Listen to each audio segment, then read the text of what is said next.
de la Cámara de Comercio como tal. Aquí podemos ver un poco de BDO. BDO es una de las firmas más importantes de auditoría a nivel mundial. Trabajamos ya 57 años en el mundo. Somos una firma que está en constante crecimiento. Damos servicios tanto de auditoría como de consultoría. Estamos en 167 países. Somos una de las firmas con mayor crecimiento a nivel mundial, donde tenemos un 7.8% de crecimiento. Y en Ecuador ya estamos 47 años. Tenemos 2 oficinas, una en Quito y una en Guayaquil, y aproximadamente trabajamos 200 profesionales entre staff y ejecutivos. Estos son los servicios que nosotros brindamos: temas de auditoría, auditoría de estados financieros, procedimientos convenidos, temas de impuestos, outsourcing tributario, recuperación de impuestos, recuperación de cartera, precios de transferencia y consultoría legal. También manejamos temas de avalúo, ajustes de modelo de negocio, temas de valoración de empresas y consultoría financiera.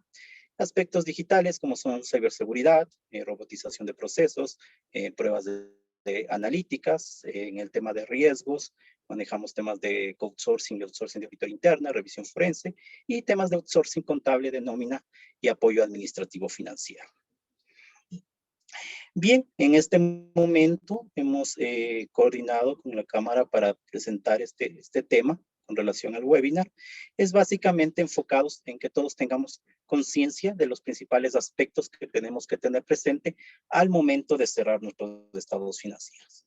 Principalmente enfocado en 2 aspectos: para presentación a la Superintendencia de Compañías, con la normativa que nos rige, que son las normas internacionales de información financiera, y para el SRI, para el Servicio de Rentas Internas, con los aspectos tributarios. Voy a empezar yo hablándoles sobre los principales temas que deben considerar en el tema financiero y posteriormente en el tema tributario.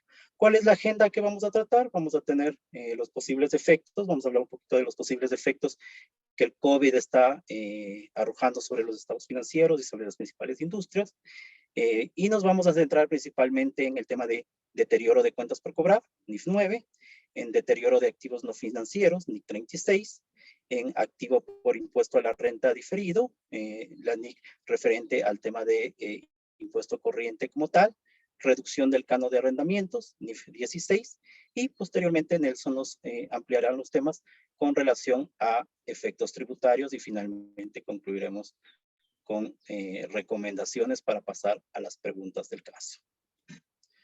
Ok, ¿cuáles son los posibles efectos del COVID en los estados financieros? Son 5 aspectos los que nosotros hemos determinado que pueden afectar. Primero está el reconocimiento de ingresos.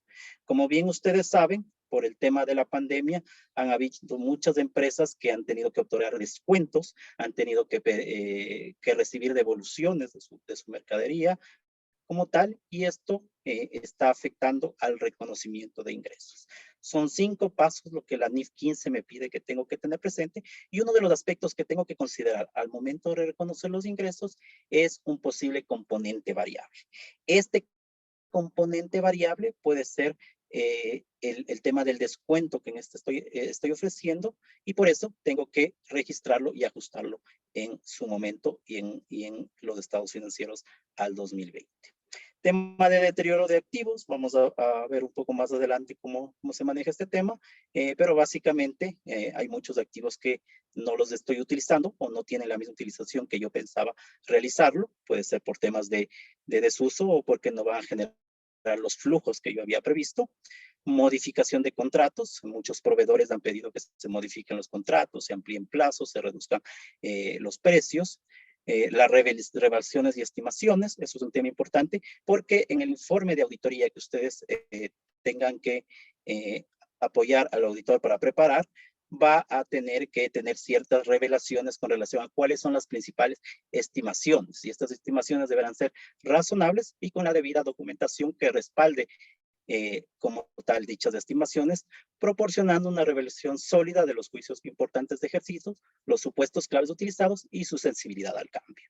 Aquí debemos ahondar en temas como estimaciones tales como son provisión de cuentas incobrables, estimaciones por deterioro, valor neto de realización, entre otras.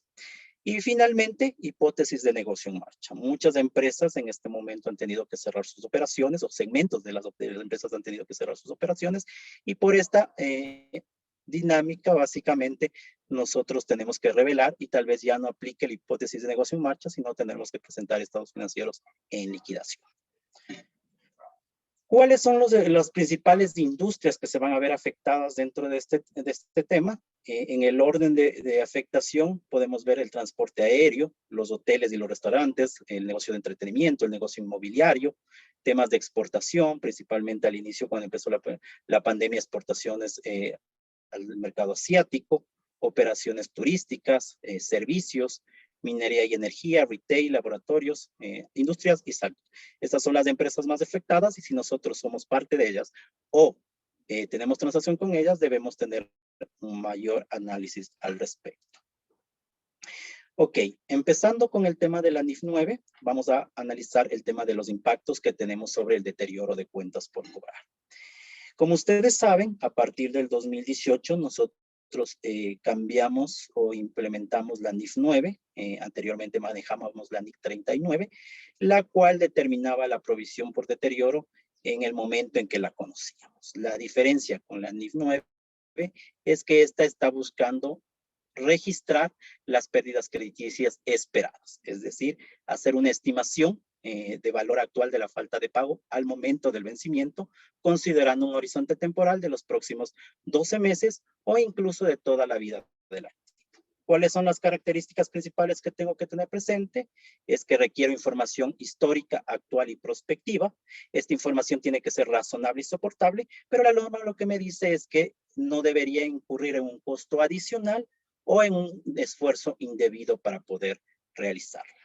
Es más sensible a cambios en el riesgo de crédito, lo que aumenta el juicio que se requiere para poder determinarla y da como resultado un reconocimiento más temprano de las pérdidas de crédito. La medición básicamente está dada por tres aspectos. El resultado probable ponderado, que refleja la posibilidad de que ocurra y de que no ocurra la pérdida, el valor del dinero en el tiempo, es decir, una tasa efectiva, y la información razonable, hechos pasados, condiciones actuales y el pronóstico del entorno. Hay que considerar ciertos aspectos como son garantías, pueden ser garantías directas como pueden ser una hipoteca, garantizar mediante un bien, o garantías de manera indirecta como pueden ser letras de cambio. En el segundo caso, hay que tener mucho cuidado porque si el cliente en este momento no nos está pagando la cuenta por cobrar, tampoco va a querer responderlo mediante una letra de cambio. Periodo máximo de exposición al riesgo de crédito y la evaluación individual o colectiva como tal. Frente a estos aspectos, hay tres escenarios en los que puedo yo tener mi pérdida esperada. Puede ser un activo, una cuenta por cobrar, la cual no ha experimentado ningún cambio en su riesgo de crédito, por lo cual lo que la norma me pide es que lo reconozca para los próximos 12 meses bajo un interés reconocido en términos brutos. Puedo tener que el activo como tal ha cambiado su riesgo de crédito, es decir, yo tengo un cliente que normalmente me estaba pagando en las condiciones establecidas y ya han pasado varios meses por los cuales mi riesgo de crédito ha aumentado. En ese caso, la norma lo que me pide es que reconozca las pérdidas de toda la vida del activo. Y de la misma manera, reconozco un interés en términos brutos. Y finalmente, puedo tener activos que del momento en que lo contraté, este activo ya nació deteriorado. Por lo tanto, la norma me dice que reconozca las pérdidas de la misma forma de por vida y ya le haga el reconocimiento del interés a un nivel de base neta. ¿Cuáles son las principales evaluaciones que tengo que considerar al momento de realizar esta determinación de pérdida? Es que primero debo ver en qué sectores operan los clientes de la empresa y cómo lo ha impactado el COVID en este momento. Como vimos, son varias las industrias y son industrias, y dependiendo de la industria, son muchas las que se ven afectadas. Hay que ver si hay cambios en las políticas de crédito respecto a, por ejemplo, descuentos por pronto pago, modificación de plazos, constitución de garantías, intereses por moras, periodos de gracia, entre los principales. Y deben existir cambios importantes en las categorías crediticias. Uno de los aspectos que nos menciona la norma es que yo debería clasificar mi cartera. Cartera sana, con categoría A, cartera con ciertas deficiencias de cobro categoría B o cartera incluso con deficiencias mucho más amplias que podría ser categoría C. Esto más o menos lo manejaba ya hace varios años las instituciones financieras, pero es lo que yo tengo que hacer en este momento. Esas categorías que yo determiné hace un año no posiblemente sean las mismas en este momento, porque como les digo, van a haber muchos clientes que en su momento tenían una excelente categoría, pagaban a tiempo y por las circunstancias ya no lo pueden realizar. Finalmente, aquí podemos mostrarles cómo es el cálculo de la pérdida esperada. Básicamente se consideran tres parámetros. Es la probabilidad de que tenga un riesgo de default por parte de mi cliente, para lo cual yo analizo variables socioeconómicas, financieras, macroeconómicas, o incluso puedo contratar un experto para hacer modelos econométricos, modelos matemáticos. Nosotros dentro de nuestra consultoría manejamos un modelo matemático basado en una cadena conocida como la cadena de Markov, que es un modelo estadístico que lo que hace es ponderar el nivel de pérdida basado en el histórico del año anterior. Tenemos que considerar también la exposición que tenemos a ese default, en donde se incluyen obligaciones de préstamos no utilizados, por ejemplo, y mide la exposición básicamente de los temas futuros, sobre todo la vida del préstamo o el activo como tal. Y por último tenemos dada que una operación entra en un estado de default, ¿cuál es la pérdida efectiva que yo estimo? Esto de la misma manera lo haré a través de datos históricos, determinando el tipo de cartera, el tipo de cliente, el tipo de colateral y el valor del tiempo, del dinero en el tiempo. Multiplicado estos tres aspectos es como yo determino mi pérdida esperada. Aquí podemos ver una comparación entre lo que me pedía la NIC 39 en su momento y lo que en este momento la NIF 9 me está considerando. Viendo básicamente la pérdida que realmente puedo incurrir. Si hacemos una relación, vemos que la NIC 39 en su momento nacía como que no hay un riesgo o no consideraba los riesgos de que un cliente esté dejando de pagar, hasta tener un factor que determine que realmente tengo que dar un salto y registrar una provisión por incobrables. Mientras la NIF 9 nace ya con una consideración de que el activo puede tener un riesgo de cobro. Es más, la consideración es que ningún activo debería tener un riesgo cero, siempre va a nacer con un factor de riesgo y como tal puede ver que desde el momento 1 ya nace con una provisión y esta va creciendo hasta llegar al nivel de pérdida que se incurre realmente. Aquí podemos ya ver un ejercicio de las diferentes etapas, como les había comentado. Vamos a ver cómo podríamos realizar el efecto de la pérdida esperada para una cartera que tiene vencimiento en 200, en un año por $200, en 2 años por 100 y en 3 años por 148. Determinamos que la tasa efectiva es un 5%. La probabilidad de default anual es 3% y hay una probabilidad de caer en default del 25%. Entonces, ¿cuál es la fórmula que yo debo aplicar? Básicamente, aplico interés compuesto, los 201 multiplico por la probabilidad de default del 3%, por el nivel de pérdida, en este caso el 75%, y elevo o saco el interés como tal del 1,05 al primer año. Esto lo aplico para el año 2 y para el año 3 como tal, dándome un resultado de un default del 9.2. En este caso, en el ejemplo, ese sería el valor que yo podría registrar por deterioro.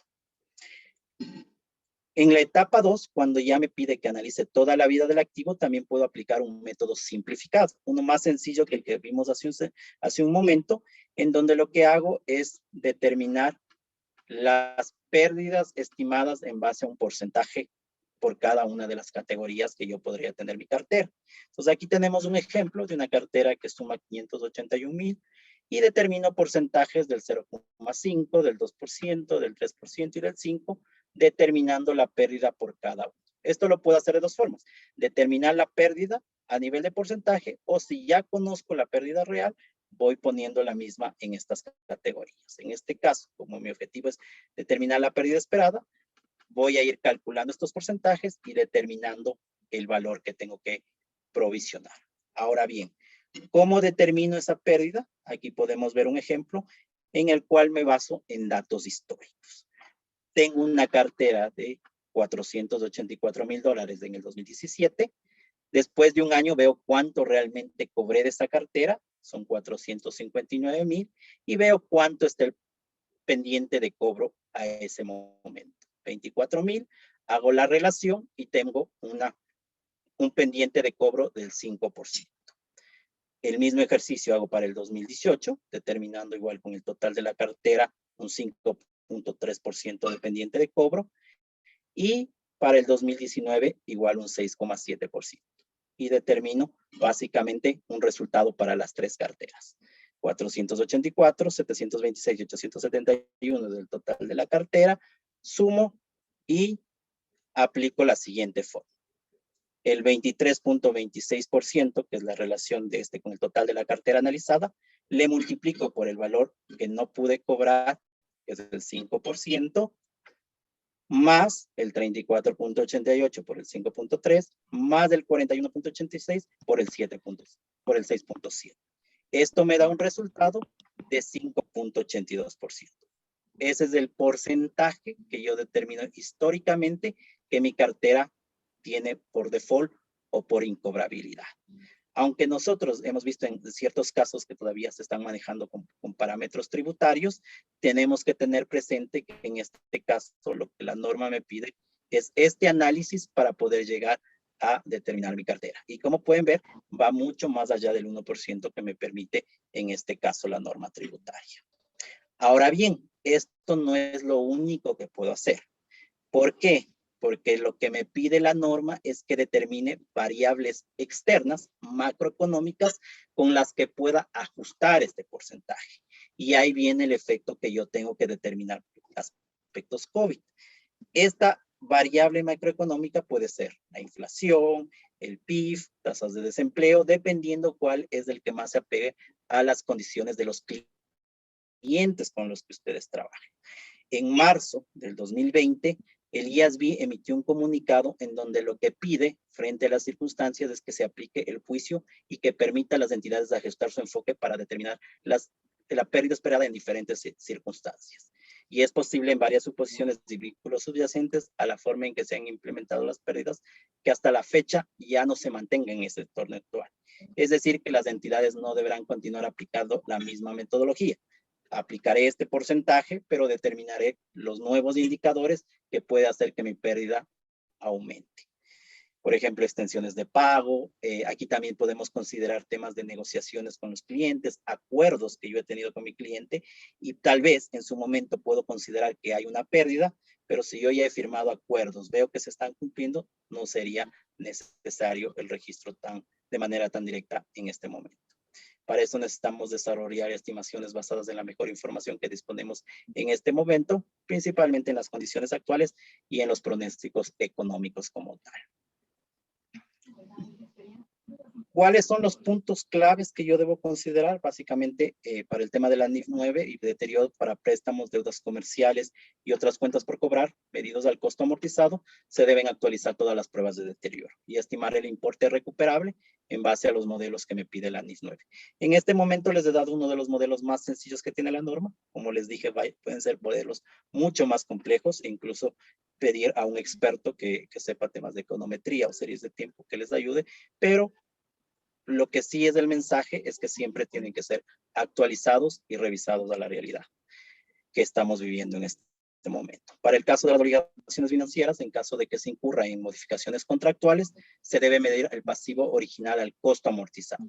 Es decir, reconociendo toda la tabla de amortización con esas modificaciones, y el efecto de esa diferencia va a ser directamente al resultado del año en que se realizó esa modificación. Y debemos evaluar cualitativamente y cuantitativamente si es que aplica la prueba del 10% del pasivo bajo las nuevas condiciones para reconocerse como una modificación. Es decir, si esa prueba o esa modificación puede afectar a más de un 10% del total de la deuda como tal. Esto con relación a la NIF 9, por favor, igual si tienen alguna pregunta la pueden ir poniendo en el chat del grupo o la podemos revisar al finalizar la exposición. La NIC 36 nos habla sobre el deterioro de activos no financieros. Bajo lo que estamos viviendo, como ustedes pueden darse cuenta, vamos a tener muchos activos que se pueden deteriorar. Y ahí vamos a hacer un poco de repaso de lo que me dice la norma. ¿Cuándo deteriora un activo? Cuando el valor en libros es menor al valor recuperable de un activo o de una unidad generadora de efectivo. ¿Y cómo determina el valor recuperable? El valor recuperable es el mayor entre el valor razonable menos los costos de venta o el valor en uso.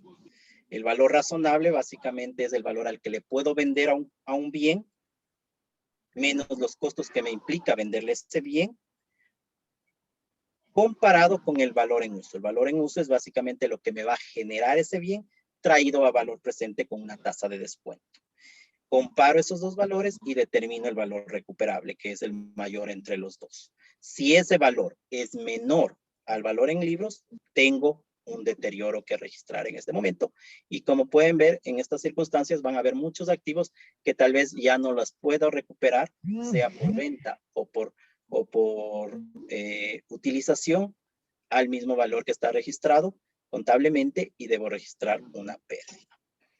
¿Cuáles son los activos que están sujetos a deterioro? Los activos intangibles de vida útil indefinida, por ejemplo, el goodwill, la plusvalía, otros intangibles, propiedad, planta y equipo, activos por derecho de uso, inversiones en asociada.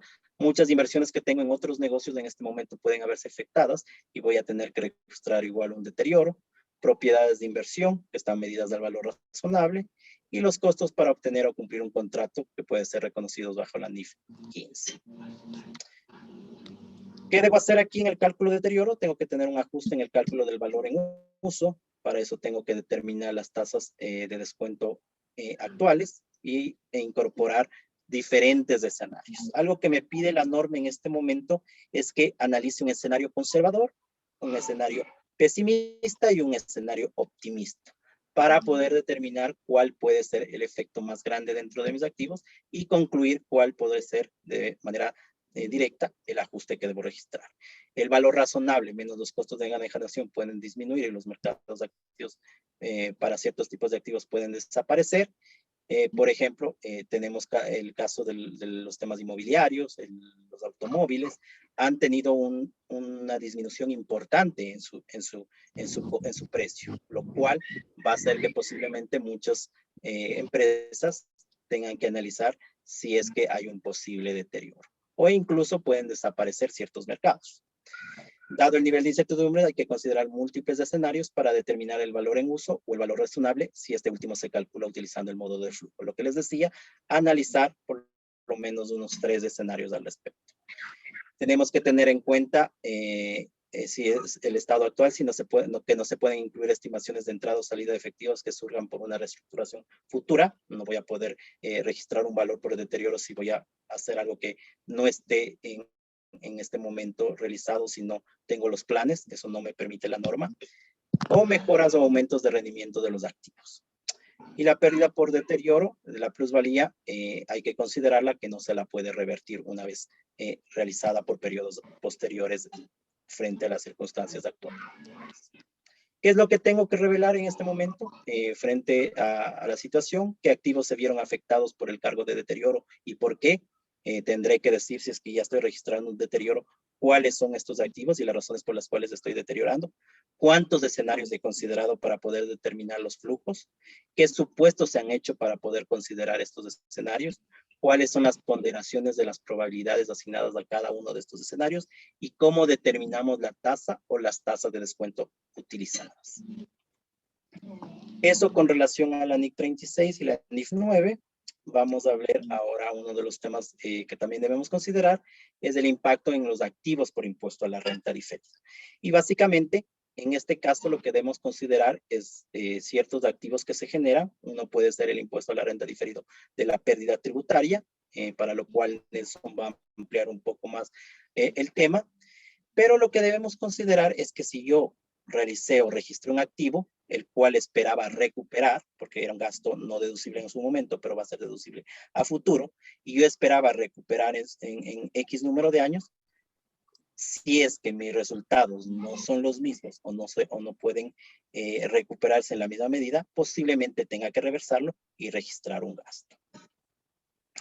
Aquí vamos a ver un caso muy sencillo de cómo se realiza el cálculo de impuesto diferido, simplemente para que ustedes lo tengan presente. Hablamos de una empresa Omega. Al 31 de diciembre del 2019 se muestra los resultados de cómo estaba estructurado su activo por impuesto diferido por dos conceptos básicos, el desahucio y la jubilación patronal. Estamos poniendo dos supuestos, 50,000 de base contable y 65,000 de base tributaria. Me da una diferencia temporal de 15,000, aplico una tasa de impuesto del 25% y me da un impuesto acumulado de 3,750. Lo mismo hago para la jubilación patronal, en este caso no tengo base tributaria, 12,000 por el 25%, tengo $3,000 de impuesto diferido. Este sería mi saldo al 31 de diciembre del 2019 de 6,750. ¿Qué hago ahora? Voy a tener ciertos antecedentes que considerar en el 2020. Primero, que la utilidad del ejercicio antes de impuestos y participaciones es 63,500. La jubilación pagada del ejercicio anterior es 7,000. Las jubilaciones devengadas son 4,000. El desahucio provisionado del ejercicio anterior es 5,600. El desahucio devengado es 1,950. Hay multas de 1,300. En este caso, las multas básicamente es una diferencia permanente. El valor en libros del desahucio es 35 y el valor en libros de jubilación es 9,000. Y la tasa de participación, como todos conocemos, es del 15%. ¿Qué hago entonces? Cojo los $15,000 que tengo en el saldo inicial del desahucio, aumento las provisiones del año en 1,950, disminuyo las aplicaciones de 5,600 y tengo una diferencia temporal de 11,350. Lo mismo hago con la jubilación patronal, aumento una provisión de 4,000, resto las aplicaciones de 7,000 y tengo una diferencia de 9,000. A esto yo le aplico la tasa del 25% y obtengo un resultado al 2020 de 2,838. Lo mismo aplico de 9,000, el 25%, y tengo un resultado de 225. Como tal, el impuesto diferido al 2020 es 3,063. ¿Cuál es la diferencia? Básicamente el saldo que tenía el 2019 era 3,063, perdón, aquí hay un error en el año. Al 2019 es 3,063 y al 2020 es 6,750, dándome una disminución del valor calculado de 3,687. ¿Cómo lo registro esto ya en nuestra conciliación tributaria? Aquí podemos ver la conciliación que es resultado de esta operación. Tengo una utilidad antes del ejercicio de 63,500, una utilidad antes de impuesto a la renta y participación de 63,500, el desahucio de 1,950, la jubilación de 4,000, me da 5,950, y los valores pagados de menos 5,000 y 7,000, 12,600. Las multas por $1,300 me da un total de $58,000. Aplico la participación trabajadores de 8,723 y tengo una renta imponible de $49,000. A esto le aplico el 25%, que me sale 12,357, y mi impuesto corriente es 12,357. Y a esto le pongo el valor que me dio por la diferencia del impuesto a la renta diferido del año de 3,678, dándome un impuesto total de 16,035. El ajuste como tal es el impuesto a la renta de 16,035, un reverso de los 3,687 y el impuesto corriente de los 12,357 como tal. Y para comprobar, puedo coger los saldos que tengo al momento, que era desahucio 35, jubilación patronal 9,000, comparo con la base tributaria, que es los 46,350, aquí tengo 0, me da las diferencias totales de 11,350, 9,000, vuelvo a aplicar la tasa del 25% y compruebo que siguen siendo los mismos 3,063, que es lo que calculamos en el lado de acá. Entonces aquí, como ven, es un asiento bastante sencillo, un proceso que debemos considerarlo y sobre todo ver si ese impuesto lo voy a poder recuperar. Porque si no lo puedo recuperar, como les había dicho, posiblemente comencemos a tener que ir reversando. Hay que evaluar la recuperabilidad de estas proyecciones que yo realizo, reevaluar las diferencias temporarias que pueden posiblemente convertirse en permanentes y los impactos más significativos que se esperan en el tema de impuestos, desde deterioro de activos, subvenciones de gobierno, contratos onerosos, valor razonable, en beneficios de empleados o beneficios tributarios como son el tema de la pérdida tributaria que puede ir amortizando. Ya para finalizar, les voy a hablar sobre la NIF 16 y una particularidad que hubo el 2020 en donde se consideró una excepción en el tema de la reducción de los canos. Muchas empresas han tenido que modificar los canos, por ejemplo, los periodos del pago de alquiler, el aplazamiento de pagos, los pagos efectivos, para compensarlos con las interrupciones que se ha tenido que dar al transcurso del año anterior y de las operaciones. Entonces, ¿qué es lo que hizo la norma? Básicamente sacó una circular al respecto, un tema en donde me permite por única vez considerar este tema como un aspecto variable y no tener que afectar a todas las tablas de amortización que nosotros registramos. Esta solución práctica como tal la podemos ver aquí. Básicamente lo que vemos es si es que es un efecto de esta reducción es por temas de COVID, si es que no se puede aplicar este recurso práctica. Si es que sí, analiza si el cambio en los pagos de arrendamiento da como resultado una contraprestación revisada para arrendamiento que es sustancialmente igual o menor a la contraprestación anterior. Si es que es no se puede aplicar este recurso práctico. Si es que sí, vemos si la reducción de los pagos de arrendamiento afecta solo a los pagos originalmente adeudados al 30 de junio de 2021 o antes. Si es que no se puede aplicar el caso práctico. Ahora bien, les comento que hace unos días se está revisando ya el que este término en particular se extienda hasta junio del 2022. En este caso, si es que sí fuera la respuesta, el criterio es que no hay cambios sustanciales en otros términos o condiciones del contrato, solo es este tema particular, si es que no aplica. Si es que sí, se puede aplicar el recurso práctico, esa es la conclusión, y el arrendador elige aplicarlo. Si es que no elige aplicarlo, simplemente se mantiene con las condiciones que me permite la norma en este momento, y si es que sí, el arrendamiento no contabilizará el cambio en los pagos el arrendatario no contabilizará el cambio de los pagos en el arrendamiento como una modificación de arrendamiento. El arrendatario solo contabilizará el cambio en los pagos de arrendamiento como si no fuera una modificación, lo cual en muchos casos se contabilizará como un pago de arrendamiento variable, como les había comentado, y se contabilice como un pago de arrendamiento variable, la concesión se contabiliza en los resultados del periodo en que se produce.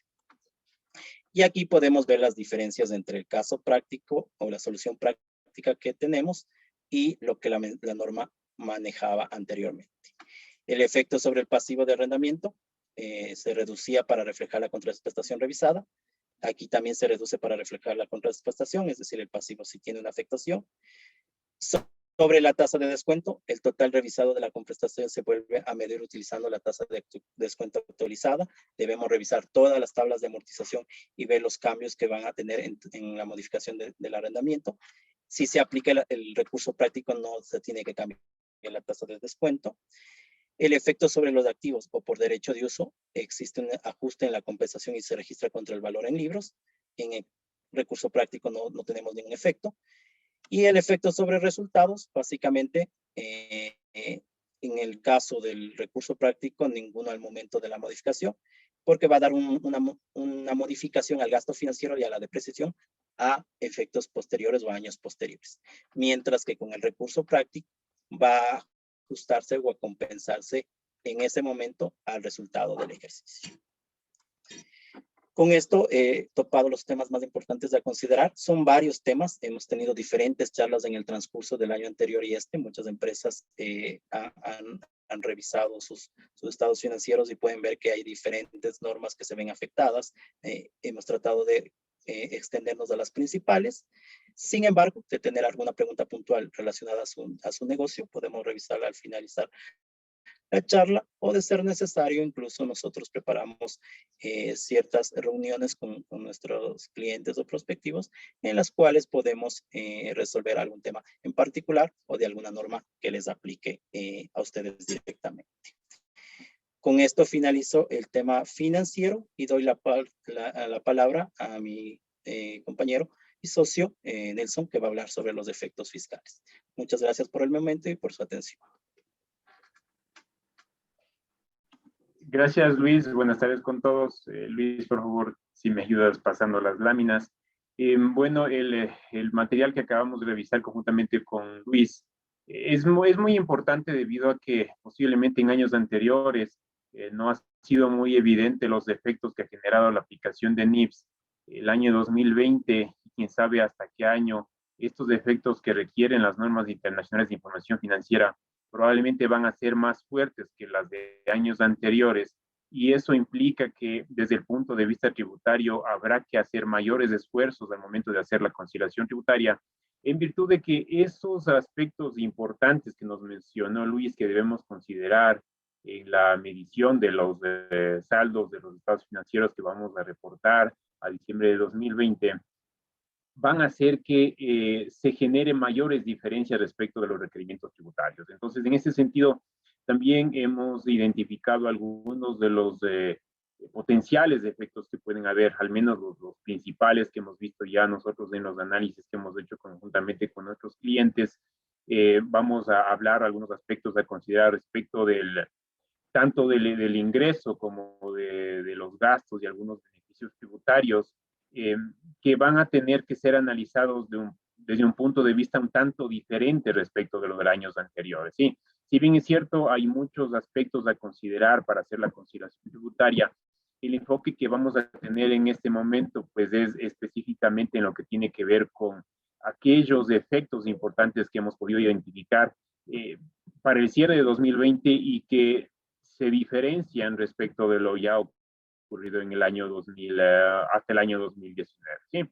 Entonces, bueno, como agenda vamos a revisar un poco los efectos de los ingresos, algunos efectos en cuanto a los de gastos deducibles, en lo que tiene relación con pagos al personal, provisiones de cuentas por cobrar, otro tipo de provisiones basados en la norma contable y una comparación respecto a lo que pide la normativa tributaria, el tratamiento para ciertos gastos que son asignados desde el exterior y también gastos de asesorías del exterior, los créditos otorgados por partes relacionadas, que ha habido un cambio, en este caso más que por aplicación del COVID, eh, ha sido por una reforma que fue incorporada por la ley de simplicidad tributaria, emitida en diciembre de 2019, cuyo reglamento fue emitido en agosto de 2020. Y vamos a ver también los principales impuestos diferidos que admite la normativa tributaria, algunos aspectos sobre precios de transferencia y como punto final la amortización de pérdidas. En cuanto a los ingresos, Luis, por favor, si me ayudas con la siguiente lámina.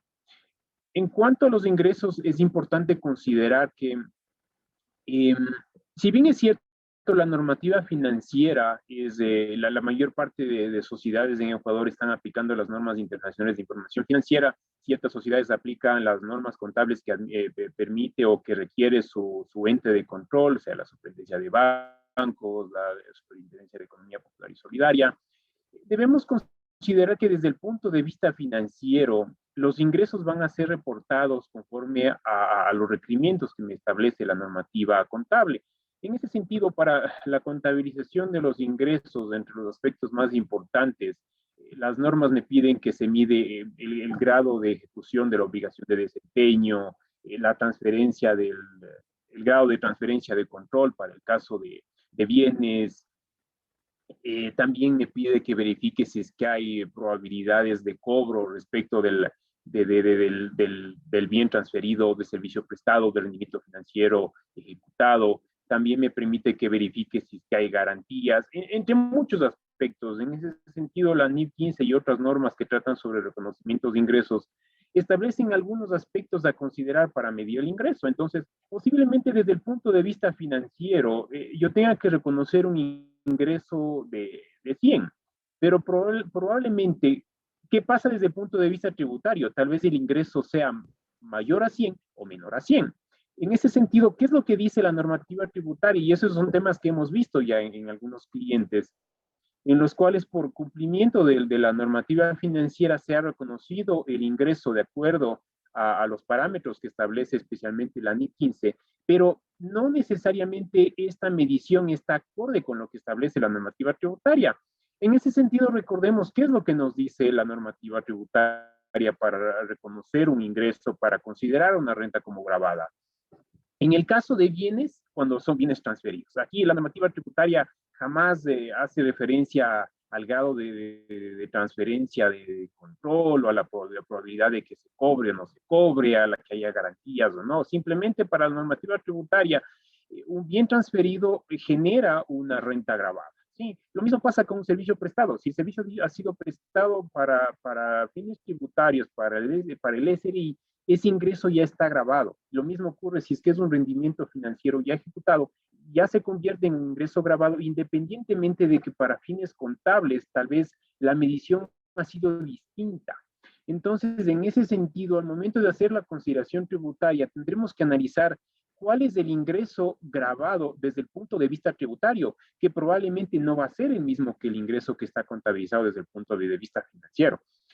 Entonces, el aspecto más importante que tenemos que analizar desde el lado del ingreso al momento de hacer la consideración tributaria es verificar, es confirmar que los ingresos que están contabilizados son los mismos que deben ser tratados para fines tributarios. Y si es que no lo son, pues habrá que hacer los respectivos ajustes en la conciliación tributaria, considerando que incluso actualmente el SRI está haciendo cruces entre la información que se envía en anexos transaccionales, en declaraciones de impuesto al valor agregado, en facturación electrónica que consta ya en sistemas del SRI. Entonces, la parte del ingreso debe ser minuciosamente analizada, sobre todo debido a la pandemia, debido a los requerimientos contables y debido a los importantes controles que está implementando la administración tributaria. A la siguiente, por favor. Entonces, en ese sentido, debemos considerar que los ingresos van a ser registrados en función de la actividad ordinaria, o lo cual nos va a generar ingresos ordinarios, o también nos va a generar ingresos por actividades no ordinarias. También otro tipo de ingresos que se van a ser contabilizados de acuerdo a la normativa financiera, y ese va a ser el total de los ingresos que van a estar reportados en el estado de resultados. Insisto, este valor probablemente no sea el mismo que deba ser considerado para fines tributarios. Es por tanto que es necesario hacer esta conciliación respecto de cuáles son los ingresos que deben ser tratados para fines tributarios. En el aspecto tributario, ya partiendo del total de ingresos, considerando primero que la base para hacer la declaración son los estados financieros, entonces no se puede hablar de que voy a tener otra información para fines tributarios, sino que voy a partir de los saldos de mis estados financieros, y a partir de eso voy a determinar cuáles de esos ingresos son grabados, cuáles ingresos son exentos, con base en el artículo 9 de la Ley de Régimen Tributario Interno, o cuáles no son objeto de impuesto a la renta. Y en la parte de los ingresos grabados, como decía hace un momento, hay que tener mucho cuidado porque posiblemente el ingreso grabado sea 100, pero apenas haya contabilizado 80, por así decirlo. ¿Qué valor debemos someter a imposición para fines tributarios? Es 100, no los 80 que están contabilizados. ¿Sí? Entonces, en ese sentido, la siguiente, por favor. En ese sentido, con base en lo que establece la normativa tributaria, los ingresos por actividades comerciales, por servicios, rendimientos financieros, incluso se incorpora el incremento patrimonial no justificado, ya constituye una renta gravada y está sujeta a imposición. ¿Cómo se contabilizó esos ingresos? Eso es materia específica de NIV o de la normativa contable que le rija al contribuyente, y habrán que hacer los ajustes correspondientes para poder determinar el valor, el valor de los ingresos que debe ser sometido a imposición. Ahora vamos en cuanto a los gastos. Los principales aspectos que hemos identificado, el primero es en cuanto a nómina. Luis, por favor, si me ayudas a la lámina relacionada con nómina.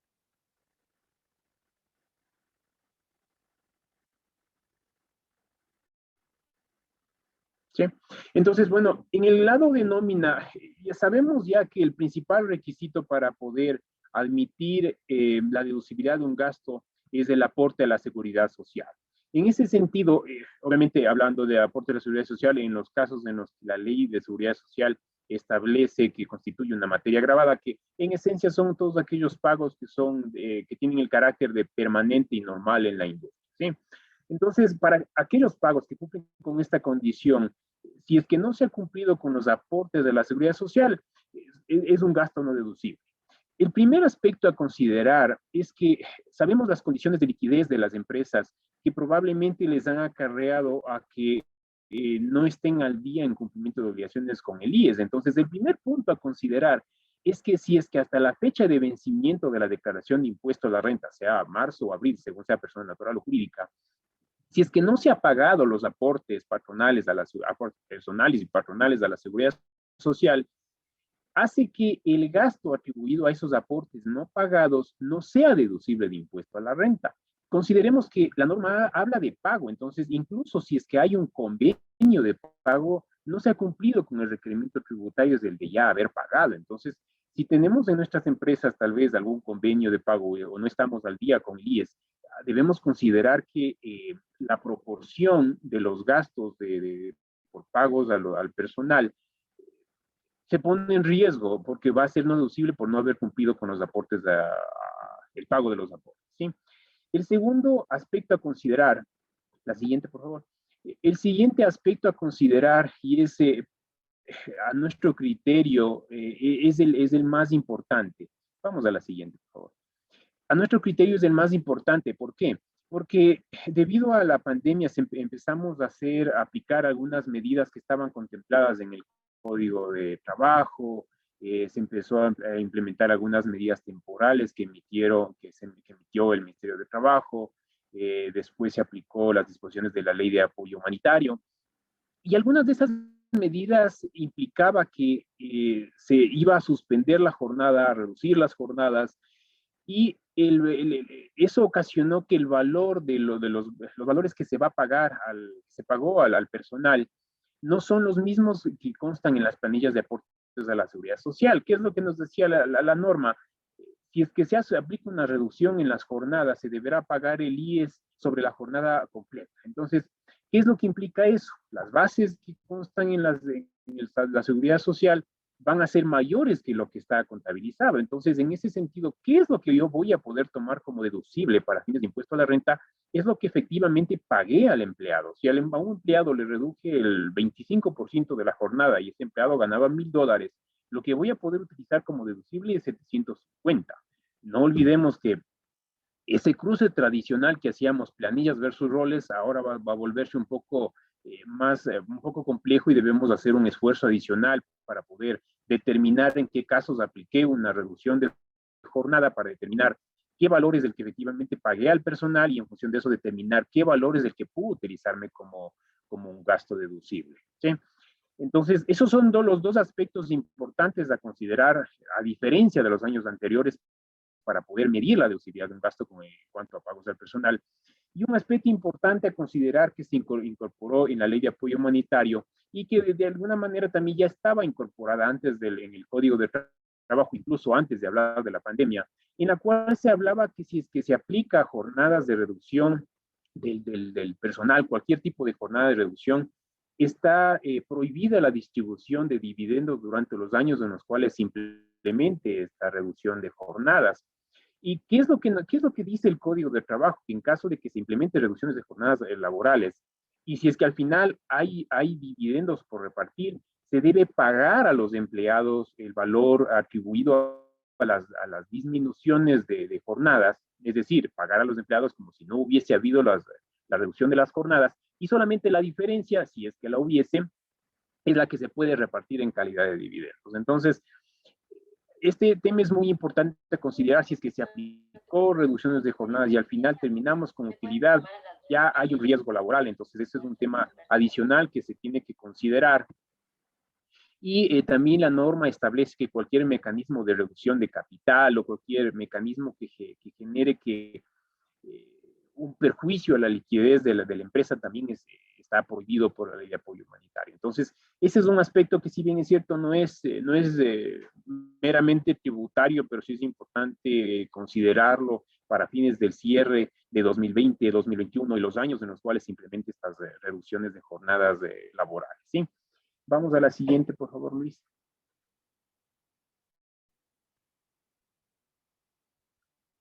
En el siguiente punto, pues bueno, en cuanto a la provisión de cuentas por cobrar, perdón, en cuanto a la provisión de incobrabilidad, recordemos que la norma tributaria establece ciertos requisitos. Para los que están sujetos al control de la Superintendencia de En la parte de seguros, también los que están sujetos al control de la superintendencia de bancos, les rige las disposiciones que están contenidas en que están emitidas, perdón, por la Junta de Política y Regulación Monetaria y Financiera. Entonces, en este caso, cualquier disposición que emita la Junta respecto de las provisiones será deducible, y si es que hay un exceso respecto de esos límites establecidos, pues no va a ser deducible, ¿sí? Ahora, ¿qué pasa con el resto de contribuyentes? Se puede utilizar la deducción únicamente sobre el 1% sobre la cartera corriente que sea con partes independientes, y siempre y cuando no supere el 10% de la cartera total. Entonces, uno de los aspectos que nos decía Luis es el análisis de cuál es el deterioro de mi cartera y cómo tengo que medirlo. Y lo más probable es que la cartera va a ser uno de los activos más golpeados producto de la pandemia, debido a que los índices de morosidad que al menos hemos visto en nuestros clientes han incrementado drásticamente. Entonces, ¿qué implica eso? Vamos a tener que realizar provisiones tal vez mayores a las que hacíamos en años anteriores. Incluso habrá casos que ya estén en trámites legales que probablemente el año anterior no lo hacíamos. Entonces, eso va a ocasionar que los gastos que voy a registrar en mis estados financieros van a ser mayores a los que voy a poderme deducir desde el punto de vista tributario. Entonces, no olvidemos este requerimiento tributario, y hay que considerar también que la norma pide que este análisis de los límites de deducibilidad se los haga cartera por cartera, no en términos generales, no sobre el total de la cartera, sino tiene que ser un análisis en función del riesgo efectivo de la cobranza de la cartera. Entonces, ese es un aspecto a considerar. La siguiente, por favor, Luis. Otro aspecto importante también que establece la normativa es que si es que producto de actas transaccionales, de sentencias, de actos administrativos, se establece una disminución en el valor de la cartera, es decir, digamos, tengo una cartera de $100,000 y llego a un acuerdo con el cliente de que me va a pagar solamente 90,000 y los 10,000 lo voy a condonar esa parte de la deuda. Estos $10,000 que estoy disminuyendo a la cartera no se considera como una provisión de incobrabilidad. Y si es que no ha cumplido los plazos para la eliminación definitiva de créditos, pues incluso será no deducible. Hemos visto muchos de nuestros clientes que están con procesos legales de cobranza. Entonces, si producto de esos procesos legales de cobro, o puede ser extrajudiciales incluso, se lleguen a acuerdos en los cuales el valor a cobrar disminuye, lo más probable es que de ahí va a salir un gasto no deducible.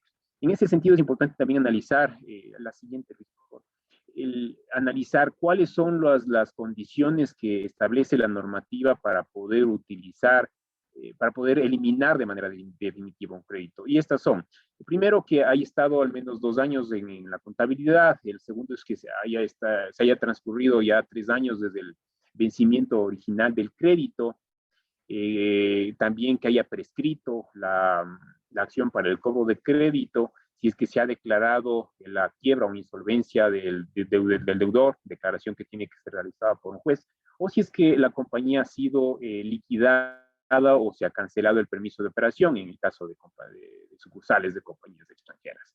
Esas son las condiciones que están establecidas en la normativa tributaria. Entonces, si nosotros damos de bajas y castigamos, eliminamos definitivamente una cuenta por cobrar y no ha cumplido con estas condiciones, es gasto no deducible. Entonces, no olvidemos, si tenemos un acuerdo, un acta transaccional, una sentencia, un acto administrativo que hace que el valor de las cuentas por cobrar disminuya, no deducible. Si las provisiones que voy a reconocer financieramente exceden los límites establecidos por la normativa tributaria o por la Junta de Política y Regulación Monetaria y Financiera, gastos no deducibles. ¿Sí?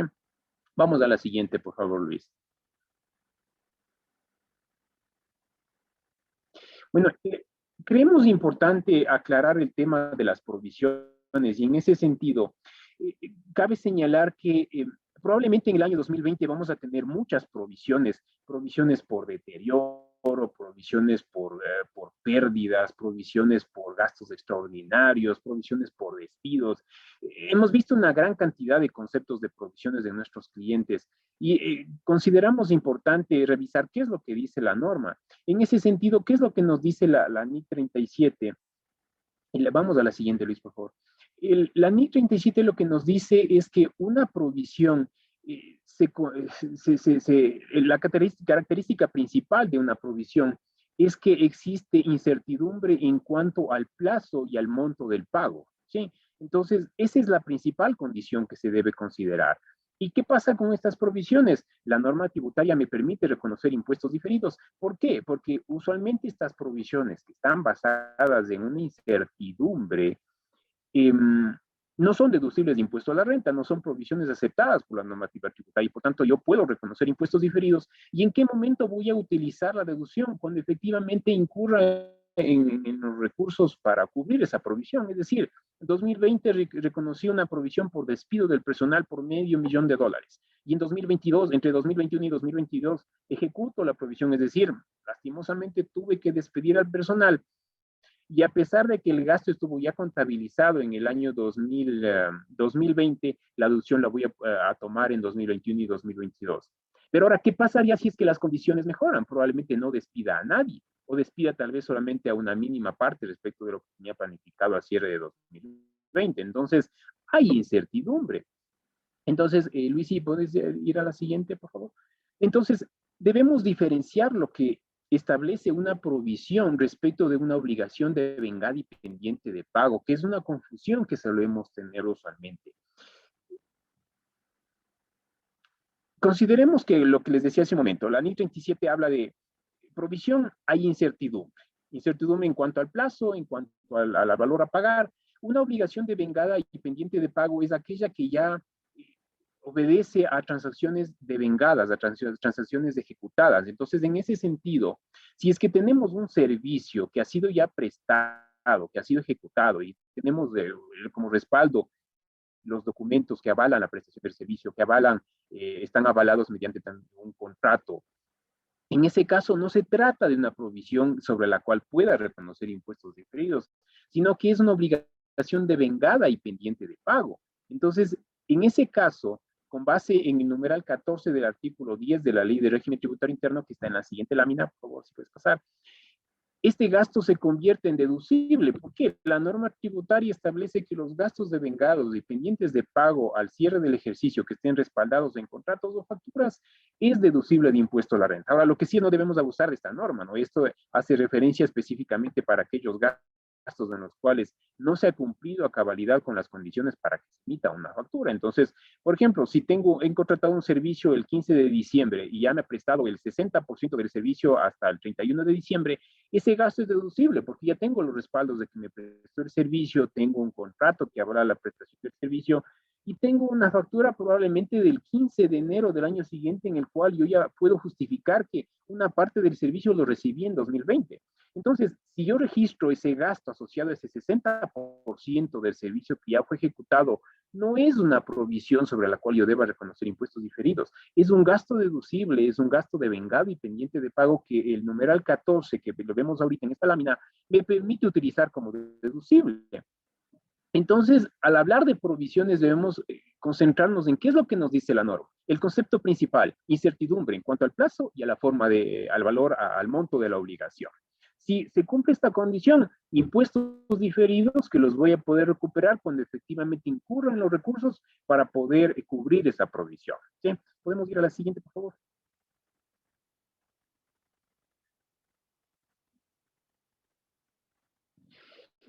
Ahora, al revisar algunos de los aspectos importantes en cuanto a, sobre todo a empresas que tienen relaciones con sus partes relacionadas del exterior, consideramos también importante señalar aquellos efectos en los cuales, aquellas transacciones que están calculadas o que tienen una incidencia en el monto de la base imponible de impuesto a la renta. El primero es los gastos indirectos asignados del exterior por partes relacionadas. Primero, basándonos en el concepto de esta disposición, ¿qué son los gastos indirectos asignados desde el exterior? Aquellos gastos que son asignados por un miembro del grupo a varias partes relacionadas bajo un mismo esquema sistemático de asignación. Es decir, digamos, una empresa que está en México que va a asignar gastos a 10 países en función de las horas incurridas. Es la misma base de asignación, es un gasto indirecto asignado desde el exterior. En ese sentido, ojo, esto aplica solamente con transacciones relacionadas del exterior. ¿Qué es lo que nos dice la normativa tributaria en la siguiente lámina? Que cuando la base imponible sea cero o sea negativa, no se admite deducibilidad de estos gastos. Entonces, si al final del año, producto de la situación, los resultados no fueron idóneos y eso hace que la base imponible de impuesto a la renta sea negativa, estos gastos indirectos asignados del exterior no son deducibles de impuesto a la renta. Si bien es cierto, la normativa me dice que el límite es del 5% de la base imponible más el valor de tales gastos, por el simple hecho de que la base imponible sea cero o sea negativa, ya no se admite deducción de estos gastos.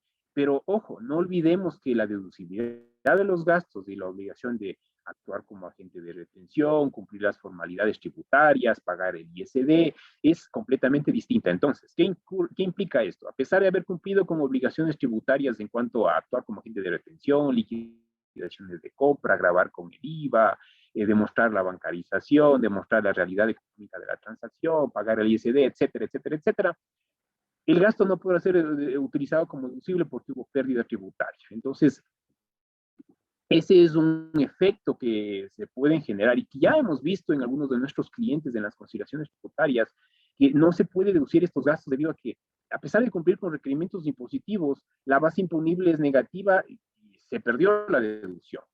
El siguiente gasto tiene una connotación similar con unas leves diferencias, son los gastos administrativos de servicios de asistencia técnica, consultoría, igualmente con partes relacionadas. Por favor, si puedes ir a la siguiente lámina.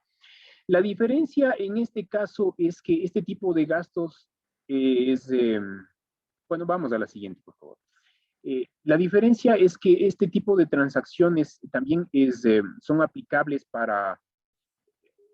en operaciones con partes relacionadas locales. Los gastos indirectos asignados del exterior, como el concepto lo dice, únicamente se hace referencia a operaciones relacionadas del exterior, y en este caso en servicios de regalías, servicios técnicos, administrativos y de consultoría, se aplica también para partes relacionadas locales. La diferencia es que en operaciones con relacionadas locales, únicamente se considera cuando las dos partes, es decir, la que registra el ingreso y la que registra el gasto, aplican una tarifa distinta de impuesto a la renta e incluso puede aplicar también con personas naturales cuando la tarifa de impuesto a la renta que paga la persona natural es menor que la que paga la sociedad. ¿Sí?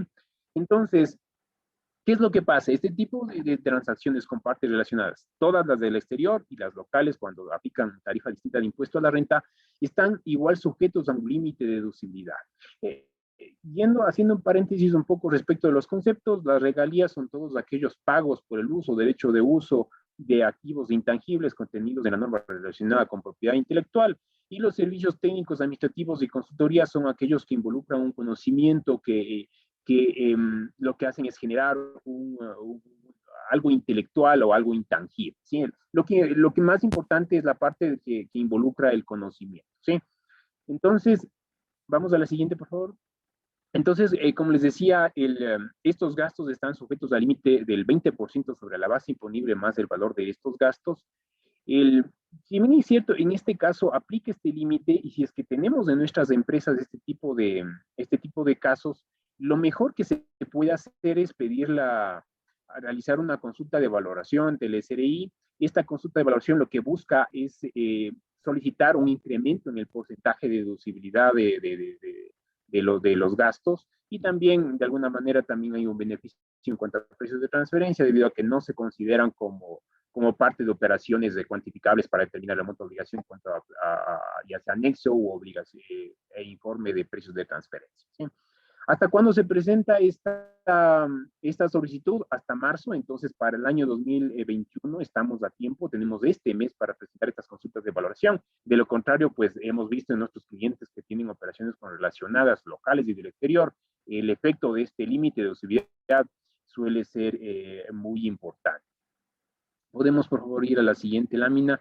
Entonces, aquí, para comprender un poquito mejor cuál es la dinámica vamos a la siguiente, por favor.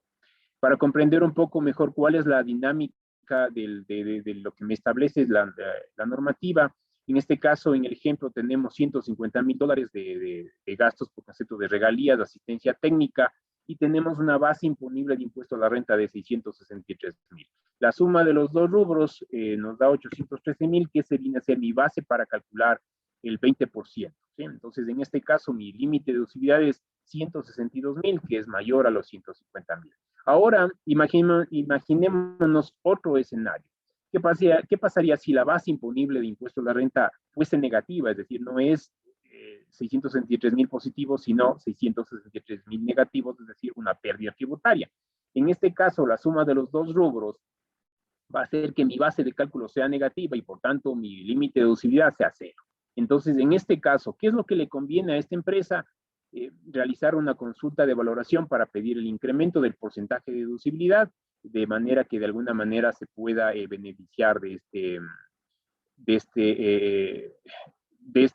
digamos, de este beneficio que permite la normativa respecto de solicitar este incremento de deducibilidad, o también realizar consultas vinculantes respecto de ciertas transacciones que deban o no deban ser incluidas. Lo mismo pasa con el límite del 5% que vimos hace un momento. Si para el ejemplo fuese negativa la base imponible, pues en este caso, como les había dicho, automáticamente hace que el gasto indirecto asignado del exterior sea no deducible. Nuevamente, consideremos que el cumplimiento de todos los requisitos tributarios como autor, como de retención, todo el que tiene que ver con emisión de comprobantes de venta, de comprobantes de retención, el reporte de las transacciones en las declaraciones y anexos establecidos por el SRI es un tema completamente distinto a la deducibilidad de los gastos. ¿Sí? Vamos a la siguiente, por favor.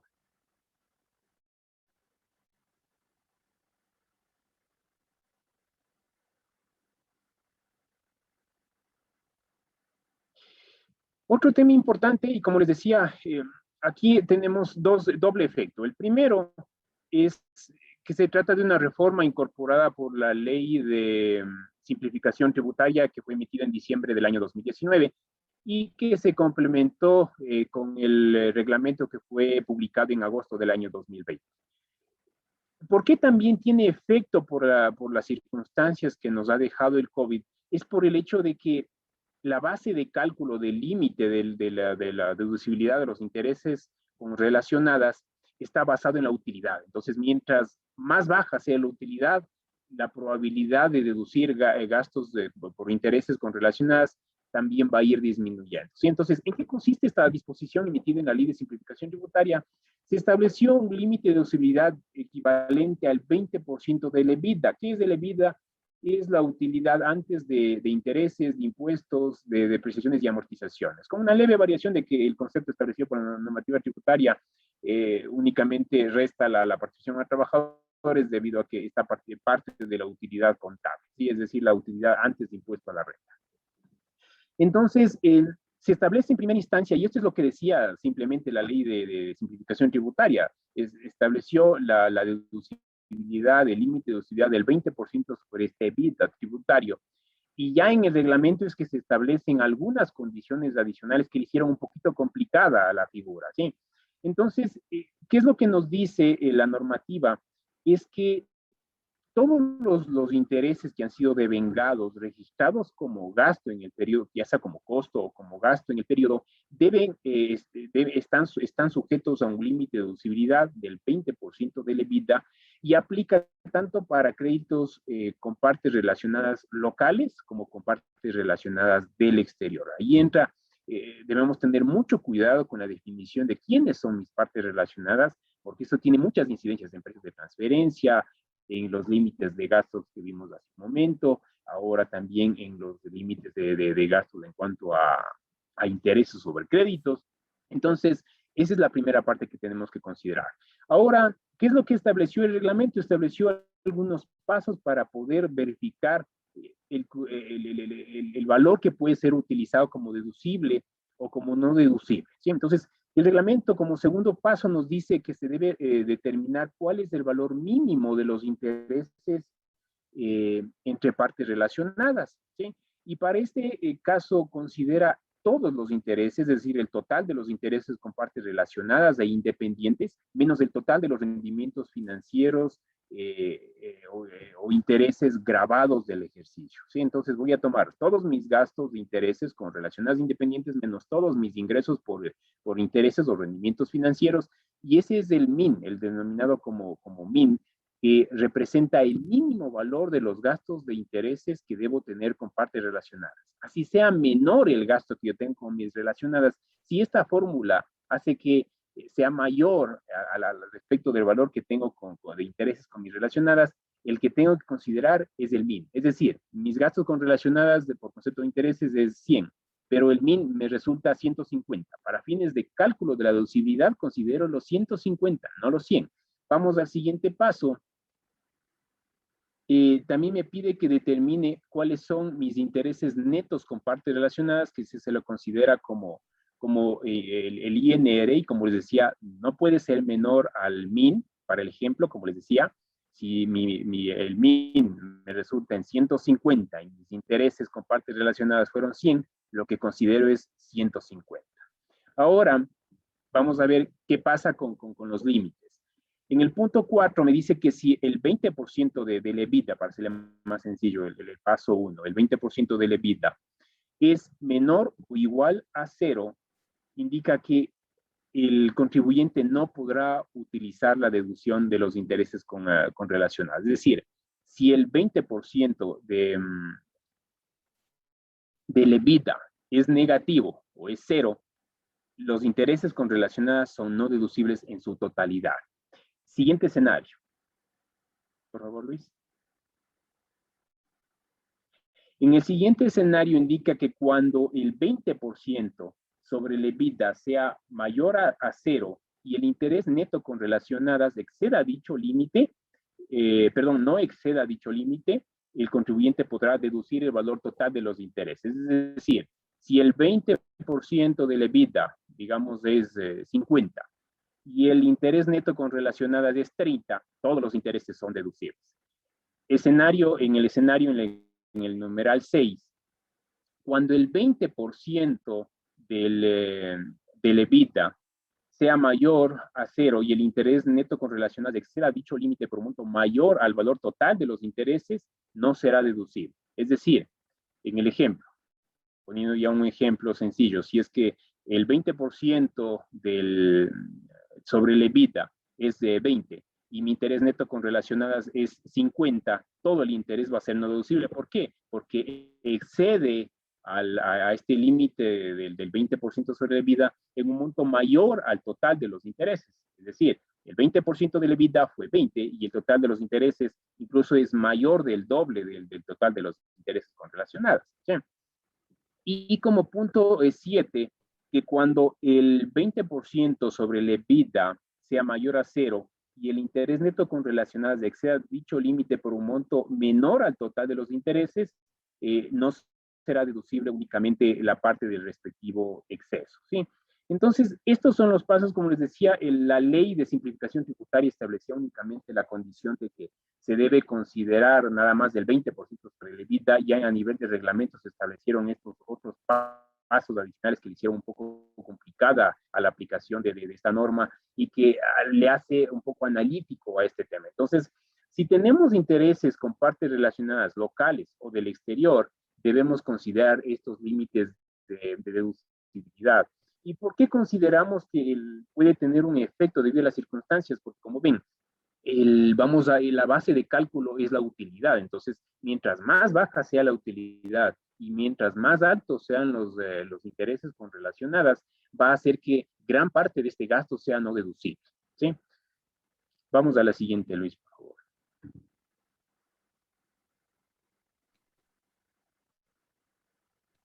Ahora vamos a hablar respecto de los principales impuestos diferidos. Si bien es cierto, ya Luis nos había comentado un poco respecto de los impuestos diferidos, pero veamos qué es lo que nos dice la normativa tributaria. Y aquí les invito a que no perdamos de vista los impuestos diferidos, porque si bien es cierto, tal vez las condiciones de las empresas en este momento no sean las idóneas, probablemente no habrá impuestos a pagar, habrá saldos a favor, habrá pérdidas tributarias, que tal vez nos hagan flexibilizar en cuanto a la verificación de beneficios tributarios o a la verificación de transacciones que podamos reconocer impuestos diferidos, consideremos que todos estos beneficios tributarios, estos gastos que vamos a poder reconocer impuestos diferidos, van a hacer que en el tiempo, en años posteriores, podamos de alguna manera recuperar este efecto negativo que están representando ahora las empresas. Entonces, si tenemos una transacción que hoy no es deducible, pero que puedo reconocer impuestos diferidos, probablemente en 2 años, en 3 años, cuando se me presenten las condiciones para recuperar el impuesto diferido, es decir, cuando ya se han cumplido los requisitos tributarios, tal vez las condiciones sean otras y me va a beneficiar el hecho de haber reconocido ese impuesto diferido en el 2020 y tal vez lo voy a recuperar en el 2022, 2023, 2024, según el concepto de la transacción. Entonces, no perdamos de vista los impuestos diferidos y en ese sentido, como les decía, es importante analizar cuáles son los impuestos diferidos que permite la normativa tributaria. Y nos hemos agrupado, nos hemos permitido agruparlos de alguna manera en función de la similitud. El primero son las pérdidas por ajustes del valor neto de realización, que establece que son no deducibles porque no están respaldados tributariamente. Entonces, consideremos, si en 2020 mis inventarios están deteriorados, tal vez porque estuvieron almacenados, no se han vendido, el precio ha caído, entonces eso hace que mi provisión por deterioro o por valor neto de realización ha incrementado o debo reconocer como tal una provisión. No es deducible, pero la normativa tributaria me permite reconocer impuestos diferidos. ¿Cuándo los voy a poder utilizar estos impuestos diferidos? Cuando vende el inventario, cuando lo autoconsuma o cuando dé de baja el inventario. Ojo, cuando hablamos de dar de baja se refiere a una declaración juramentada. Entonces, en ese sentido, va a ser no deducible en 2020 y va a ser deducible o voy a poder utilizar la deducción mediante una reversión de impuestos diferidos en el año en el cual se cumplan cualquiera de estos 3 requisitos tributarios. Y así es como funciona la mecánica de impuestos diferidos independientemente de la transacción. No deducible hoy, al menos en el lado del activo de impuestos diferidos por el concepto de gastos, no deducible hoy, deducible en años posteriores. Entonces, si yo no identifico transacciones que puedo reconocer impuestos diferidos, lo estoy convirtiendo automáticamente en una diferencia permanente que hace que hoy voy a tal vez a pagar impuestos o simplemente voy a tener una pérdida tributaria, pero estoy perdiendo la posibilidad de utilizar esa deducción en el futuro. Entonces, no perdamos de vista impuestos diferidos. La segunda son las pérdidas estimadas en contratos de construcción. Probablemente las empresas que trabajan bajo esta figura, ¿puedes regresar, por favor?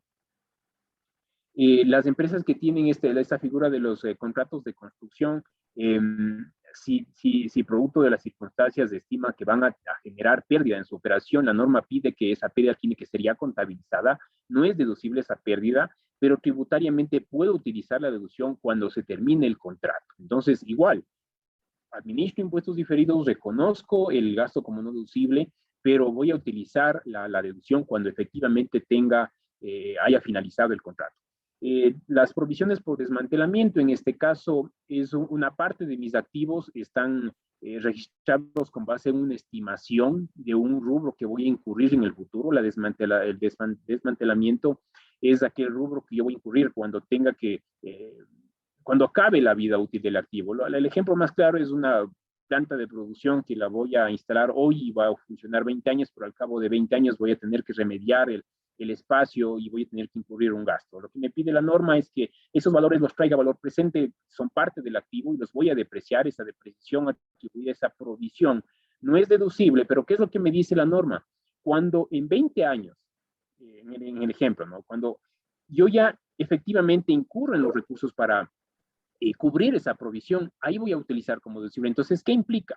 Voy a reconocer impuestos diferidos, para el ejemplo, durante 20 años y voy a utilizarlos como deducible en el año 21, cuando efectivamente ya me haya incurrido en los recursos para poder cubrir esa provisión. Igual en el caso de deterioro de propiedad, planta y equipo, probablemente sobre todo los bienes inmuebles se han visto deteriorados o activos que han estado abandonados debido al hecho de que el personal no está trabajando de manera habitual. Entonces, probablemente, como decía, hay muchos activos que se habrán deteriorado por condiciones de trabajo, por condiciones de mercado. Este deterioro no es deducible el impuesto a la renta, pero igual la normativa me permite reconocer impuestos diferidos y utilizar la deducción cuando se me acabe la vida útil, cuando transfiere el activo o cuando reverse el deterioro. Ahora sí, la siguiente, Luis, por favor. El siguiente concepto son las provisiones diferentes, y este es un tema que ya lo vimos hace un momento, que son todas aquellas provisiones, especialmente las basadas en I-37, que no son deducibles por no cumplir con un requerimiento tributario, pero en el momento en el que se cumplan las condiciones, los requisitos tributarios, poder utilizar la deducción. En cuanto a la jubilación patronal y desahucio, recordemos que hasta 2020 todas las provisiones registradas eran no deducibles, se permite reconocer impuestos diferidos.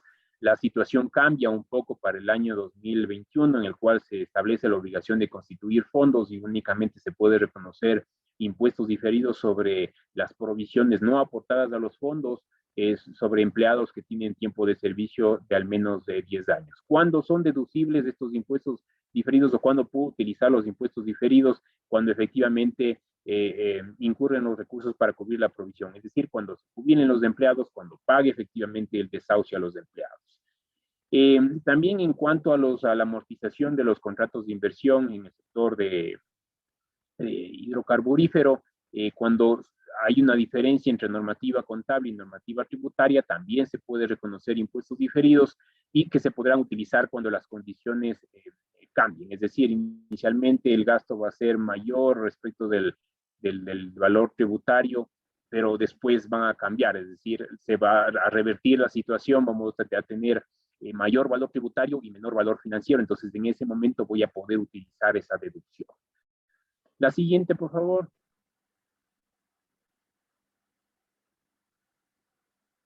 La siguiente es respecto de las ganancias y pérdidas que surjan de la emisión de activos no corrientes mantenidos para la venta, que tienen un comportamiento similar a las ganancias o pérdidas generadas en la emisión de activos biológicos, en los cuales estas ganancias o pérdidas no son sujetos de impuesto a la renta y se puede reconocer impuestos diferidos que podrán ser utilizados en el momento en el que se venda el activo o en el caso de los activos biológicos cuando se autoconsuman. Un aspecto importante también para los que manejan contratos de construcción sujetos a planillaje, hay que considerar que la norma tributaria establece que se debe someter a imposición los ingresos, costos y gastos y participación de trabajadores atribuidos a planillas que han sido certificadas por clientes, y la diferencia, es decir, los ingresos atribuidos a planillas que no están certificadas no son objeto de impuesto de renta y se puede reconocer impuestos diferidos. ¿Cuándo se va a someter a imposición o a liquidar los impuestos diferidos? Cuando ya se haya certificado las planillas. La siguiente, por favor. Están ya como punto final en cuanto a impuestos diferidos, están las amortizaciones de pérdidas tributarias. En este caso, la norma me permite reconocer impuestos diferidos sobre aquellas pérdidas que están vigentes. La fecha de vigencia pues son 5 años. Y sobre los créditos tributarios que igual están dentro de la vigencia, que para retenciones de rentas son 3 años, para impuestos si había divisas son 5 años. Un aspecto importante que fue incorporado es respecto a las diferencias en aplicación de la NIF respecto de arrendamientos. Afortunadamente se incorporó eso en las reformas que fueron incluidas en el reglamento para la aplicación de la ley de simplificación tributaria, en la cual se establece que las diferencias generadas entre los gastos registrados en contabilidad respecto de los valores que están respaldados tributariamente por concepto de arriendo no son deducibles, pero se podrá utilizar un impuesto diferido. ¿Cuándo voy a utilizar el impuesto diferido? Cuando la situación sea al contrario, es decir, cuando el gasto sea menor al valor que está respaldado tributariamente. Es decir, al inicio voy a tener un gasto de 100 y un valor respaldado en facturas de 90, por así decirlo. Esos 10 son no deducibles y los voy a utilizar como deducción a través de impuestos diferidos cuando la situación sea al contrario, es decir, cuando las facturas sean de 100 y el gasto sea de 90. Entonces, esos son las transacciones que permite la normativa tributaria reconocer impuestos diferidos. Es un tema muy interesante. La dinámica, como ven, es muy parecida casi en todos los casos. El reto es la administración, la detección de los impuestos diferidos y sobre todo el control en el tiempo. Pero es un reto que lo podemos asumir para poder utilizar los mecanismos que establece la normativa tributaria para optimizar el pago de impuesto a la renta y sobre todo, en este caso, incluso para pagar impuestos en la medida en la que debe ser, no más allá de eso. Vamos a la siguiente, Luis, por favor. Ya, como otros aspectos, el primero tiene relación con precios de transferencia. Aquí solamente puntualizando en las obligaciones, pues la normativa establece que cuando se mantiene transacciones acumuladas por 3 millones se tiene que presentar un anexo de operaciones con partes relacionadas y cuando se supera 15 millones, pues se tendrá que presentar un informe de precios de transferencia. Precio de transferencia se basa en el cumplimiento del principio de plena competencia, es decir, el cumplimiento de precios de mercado. Entonces, este principio de plena competencia o el cumplimiento de precios de mercado en las transacciones realizadas con partes relacionadas debe ser observado independientemente del monto de la transacción, es decir, independientemente de que llegue a los 3 millones o esté o más arriba de los 15 millones. Cualquier transacción entre partes relacionadas debe cumplir con el criterio del precio de mercado. La administración tributaria tiene la facultad de establecer ajustes en caso de que no se cumpla con estas condiciones. Ahora, ¿cuál es la condición o la particularidad que vamos a tener en 2020? Es que las condiciones en las cuales vamos a hacer los estudios de precios de transferencia no son iguales que las de años anteriores, porque tal vez las comparables que tenía hasta el año 2019, las empresas comparables con las cuales voy a analizar mis márgenes, mis precios, mis índices, tal vez ya no sean las mismas comparables, porque probablemente mi empresa en Ecuador sobreviva y mi comparable cerró sus operaciones debido a la pandemia. O lo contrario, yo cerré mis operaciones cayeron y las de mis comparables están bien, más bien se despuntaron. O sea, pueden haber muchos escenarios en realidad. Entonces debemos analizar si el método que usábamos antes lo puedo seguir usando. Las comparables que usaba antes las puedo seguir utilizando. Hay otras comparables que tal vez deba incorporar en el análisis, lo tendré que hacer.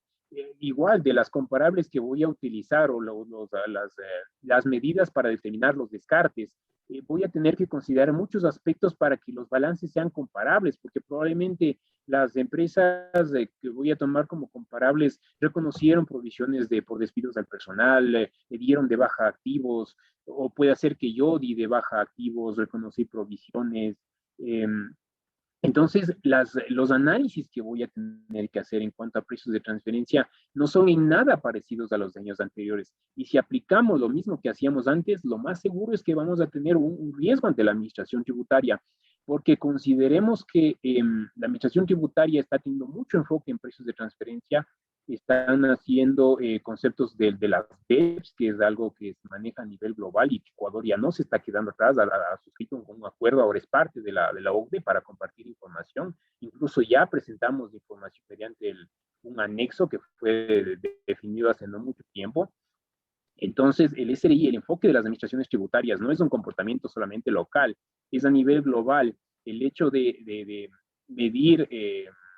medir las transacciones con partes relacionadas a través de estudios de precios de transferencia se está convirtiendo en un comportamiento usual. Entonces, debemos tener mucho cuidado en cuanto a los análisis de precios de transferencia. Debemos verificar que efectivamente se haya realizado conforme a lo que pide la normativa. ¿Sí?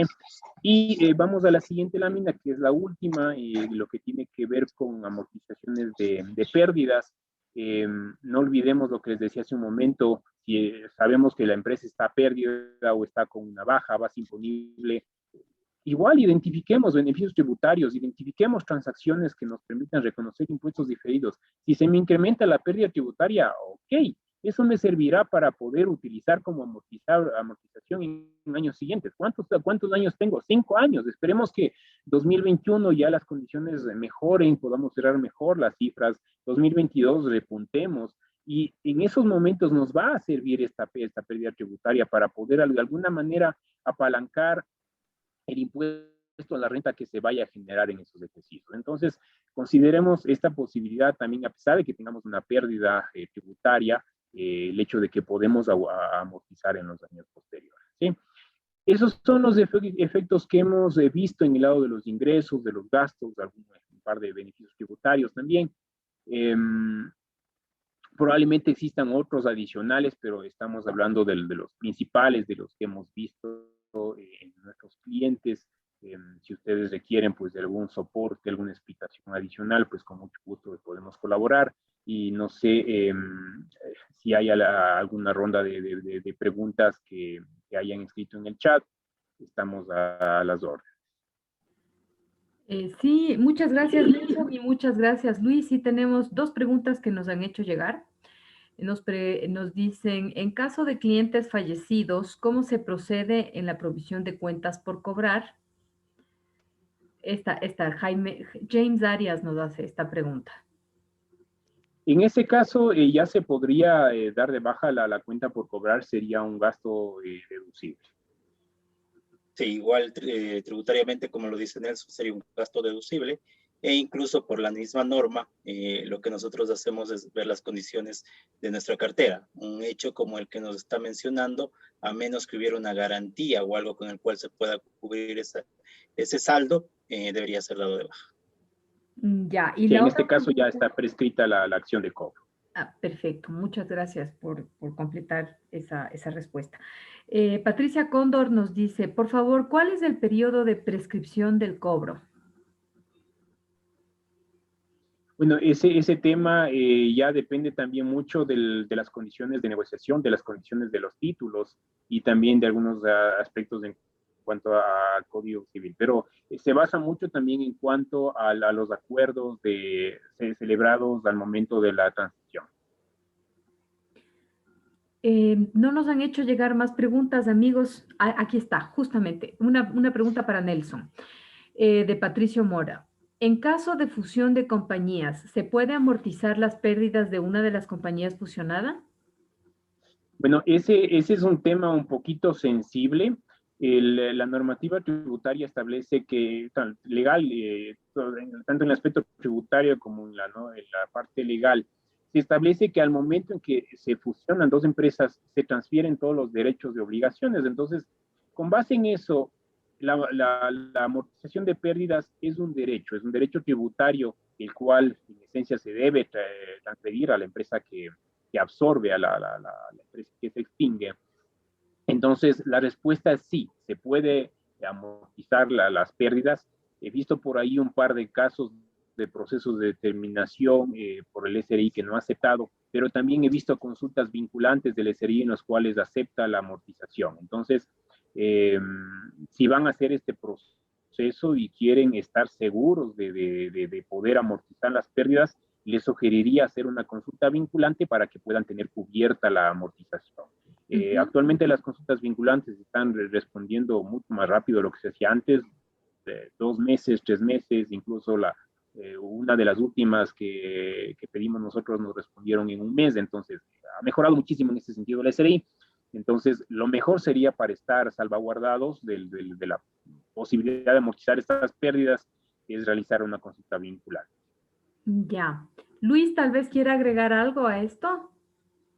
Sí, tributariamente, como lo dice Nelson, el SRI puede aceptar este tema, pero financieramente es correcto lo que debemos realizar en el momento que se hace la fusión. Todas las cuentas que tenía la compañía absorbida deben pasar a la compañía absorbente, es decir, tanto los derechos y obligaciones. Este es un derecho que lo puedo seguir manteniendo ante el ente de control. Ya. James Arias nos pregunta de nuevo, en caso de intereses con partes relacionadas, ¿qué sucede cuando el MIN es negativo? Es decir, los ingresos son mayores a los gastos. En ese caso, pues toca analizar la fórmula en cada uno de los pasos para ver, pensaría en ese caso no se podría hablar de una deducción, pero sería importante ya analizar la fórmula, ver en cada uno de los casos. Hemos tenido bastantes escenarios en ese sentido, entonces sí es importante ahí analizar en qué numeral de los revisados encaja en esta disposición, porque estaríamos hablando de que el MIN es negativo, entonces La deducción debería ser cero. Alguien está con el micrófono encendido. José Pablo dice, buenas tardes, se comentó que un acta transaccional o acuerdo es no deducible. Sin embargo, el inciso 6, numeral 3 del artículo 28 indica, no se entenderán créditos cobrables sujetos a las indicadas limitaciones y condiciones previstas en la Ley de Régimen Tributario Interno, Rebeca, los actos efectuados a cuenta perdón. por cobrar como consecuencia de transacciones, actos administrativos firmes o ejecutoriados y sentencias ejecutoriadas que disminuyan el valor inicialmente registrado como cuenta por cobrar. Este tipo de ajustes se aplicará a los resultados del ejercicio en que tenga lugar la transacción o en que se haya ejecutoriado la resolución o sentencia. Entonces, ¿sí sería deducible Rebeca, un acta transaccional? perdón, no, no sé si fue solamente mi señal, pero la parte inicial no le escuché muy bien. A ver, la pregunta es, se comentó que un acta transaccional o un acuerdo es no deducible, pero dice aquí José Tobar que en el inciso 6, numeral 3 del artículo 28, se indica lo siguiente. No se entenderán créditos incobrables sujetos a las indicadas limitaciones y condiciones previstas en la Ley de Régimen Tributario Interno los ajustes efectuados a cuentas por cobrar como consecuencia de transacciones, actos administrativos firmes o ejecutoriados y sentencias ejecutoriadas que disminuyan el valor inicialmente registrado como cuenta por cobrar. Este tipo de ajustes se aplicará a los resultados del ejercicio en que tenga lugar la transacción o en que se haya ejecutoriado la resolución o sentencia respectiva. Entonces, ¿sí sería deducible un acta transaccional o no? A ver, lo que pasa es que lo que dice la norma es que la disminución en el valor de las cuentas por cobrar no se considera como una provisión de incobrabilidad. Entonces, en ese sentido, el único caso en el cual se podría utilizar como deducible es si es que la porción que estoy eliminando de manera definitiva de este crédito ha cumplido con las condiciones revisadas, es decir, si es que ha prescrito la acción de cobro, si ha transcurrido 2 años desde imputabilidad, 3 años desde la emisión del título, si es que ha sido declarado la insolvencia o si es que ha sido liquidado o cancelada la compañía. De lo contrario, si por ejemplo, si hago una venta hace un mes y tengo una acta transaccional en la cual acuerdo que solamente voy a cobrar el 80%, ese 20% estaríamos hablando de un castigo de la cuenta por cobrar antes del cumplimiento de los plazos. Entonces, ese castigo anticipado hace que el gasto sea no deducible. Pero si es que el castigo se realiza una vez que se ha cumplido, por ejemplo, ya ha pasado 2 años en contabilidad y hago el ajuste por ese 20%, ahí sí se convierte en un gasto deducible. Agradece mucho José Tobar por esa respuesta. Bueno, amigos, ya pasamos un poquito el tiempo destinado a este webinar, pero agradecemos mucho a Nelson y a Luis por habernos compartido toda su experiencia esta tarde. Esperamos contar con ellos en una próxima ocasión. Agradecemos a BDO también y a todos ustedes por haberse conectado y acompañarnos hoy en esta tarde tan fría, pero que, bueno, pues hemos aprendido bastante sobre este tema. Y lo que les quería decir para tranquilidad de ustedes es que hoy, como estamos grabando este evento, vamos a pasarles el enlace de descarga. Tenemos registrados sus correos, así que les mandaremos oportunamente el enlace de descarga que tiene una vigencia creo que de 7 días, me parece, y para que ustedes puedan luego repasar, ver y aprender de todo lo que se dijo esta tarde, ¿sí? Y esperamos contar de nuevo pues con Luis y con Nelson en una próxima Con mucho gusto. oportunidad, con otro tema que sea de tanta utilidad como este que se topó esta tarde. Así que Muchas les gracias. prometo a ellos que nos acompañen una vez más y que nos hagan llegar sus próximas propuestas. Y eso nada más, amigos. Sigan cuidándose y gracias por acompañarnos. Muchas gracias, Gracias. Rebeca. Por nuestra parte también les agradecemos por la invitación, agradecemos al público y a todos los presentes como tal y por las preguntas igual que nos dieron. Como pueden ver en la lámina están nuestros contactos, de tener algún tema puntual que les podamos ayudar, tanto Nelson como mi persona, por favor nos escriben y les podemos solventar cualquier tema. Seguramente participaremos en otra intervención con mucho gusto. Claro que Una sí. feliz tarde. Igual, Rebeca, si ustedes consideran, podamos, en algún tema que tengan en mente, pues invítenos, estamos abiertos a poder colaborar con ustedes. Ha sido un gusto. Ahí están los contactos de nuestros expositores de hoy. Bueno, una buena noche para todos. Gracias. Hasta luego. Gracias.